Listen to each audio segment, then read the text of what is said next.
To illustrate the point further, Jesus told them this story. A man had two sons. The younger son told his father, I want my share of your estate now before you die.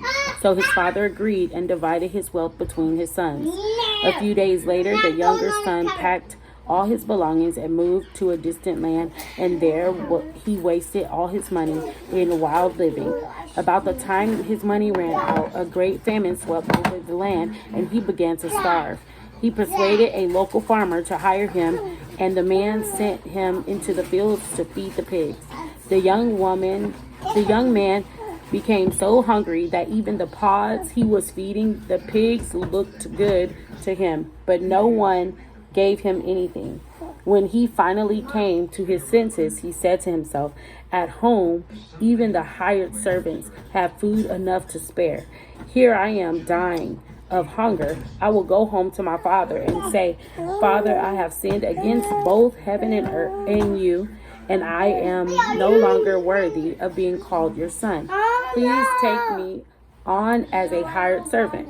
So he returned home to his father, and while he was still a long way off, 1 second, his father saw him coming, filled with love and compassion, and he ran to his son, embraced him, and kissed him. His son said to him, Father, I have sinned both against heaven and you, and I'm no longer worthy of being called your son. But his father said to the servant, quick, bring the finest robe in the house and put it on him, and get a ring for his finger and sandals for his feet, and kill a calf we have been fattening. We must celebrate with a feast. For this son of mine was dead and now returned to life. He was lost, but now he is found. So the party began. Meanwhile, the older son was in the field working, and when he returned home, he heard music and dancing in the house, and he asked one of the servants, what is going on? Your brother is back, he was told. Your father has killed a fattened calf. We are celebrating because of his safe return. The older brother was angry and wouldn't go in. His father came out and begged him, but he replied, all these years I've slaved for you and never once refused to do a single thing you told me to do. And in all this time, you never gave me even one young goat for a feast with my friends. Yet when the son of yours come back after squandering all your money on prostitutes, you celebrate by killing the fattened calf? His father said to him, look, dear son, you have always stayed by me, and everything I have is yours. We have celebrated this happy day, for your brother was dead and has come back to life. He was lost, but now he's found. And this is Luke 11 to verse 32. And it's just talking about the prodigal son and how no matter what, God is saying, I'm going to celebrate the one that returns. The one that comes back is going to be celebrated. So it's not too late to surrender your life to Christ. So if you haven't done so already, like, I encourage you to do that, to figure out what it looks like to surrender your life to Christ, to go to your local church, to get involved, to get into a community group, to change your life.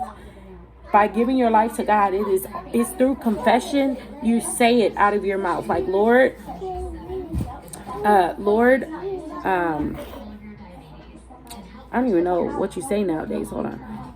Like, Lord, I'm ready. Like, I'm ready to be with you. I give you everything. Like, Dad, here's open arms. I surrender myself. Like, I give it to you. Like, it's literally a conversation. So however you word it to God, He will know it when your heart has truly changed and truly wants to be with Him. But you're also going to have to go to church. Like, I don't know what this whole, like, I don't need to go to church thing. That's a lie.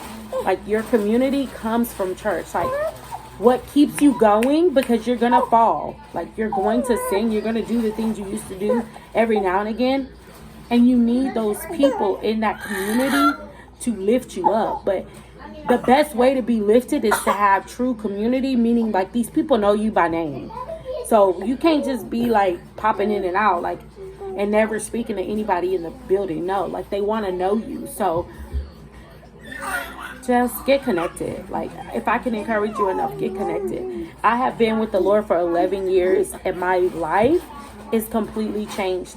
Everything about the things that I do, say, and believe are different, and I have grown, and I am so confident enough to tell you that you will experience the miracle of God. You will experience God's hand. You will experience His trust, His faithfulness, His consistency. You will feel His warmth. But it requires you seeking Him. And you're going to have to truly seek Him. Like, for real. Like, regardless of what's going on. I got 4 kids back here under 6. And you just saw me get in my word. You just saw this baby right here. You hear them talking. They got their TV on. I don't care what's going on. I'm freezing. I'm getting in my word. I'm being intentional. I'm listening to what God is telling me. I'm putting my mind on what He's asking me and what He's telling me. I'm listening for things that can happen in my life or that can change my life from what I'm listening to. I'm also listening to understand. I'm trying to make sure I understand the text, like what God is saying to me.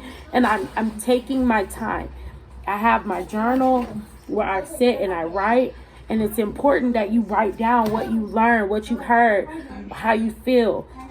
Right now, I don't know if you guys know, but I lead Sticky Bible Study, and the content, if you're wondering where it comes from one of my previous journals. I just pull it open, and I literally use what I already have to help me accomplish what needs to be done for now. So I just want to encourage you guys, if you haven't already found Jesus, He's not lost. He's waiting on you, like, literally right there next to you. He's waiting. But if you haven't already reached out to Him, do it, because He loves you and He wants more for you. And I want more for you, and I love you. And guys, make sure that you like, subscribe to this channel. We are literally believing for a multifamily home, and we believe that God is going to do it through all of the different streams of income that we are working towards, and this is one of them. So we need your help. We need your help. I know that it's a lot to ask because, everybody got goals just as much as me. But like, share, subscribe. Peace.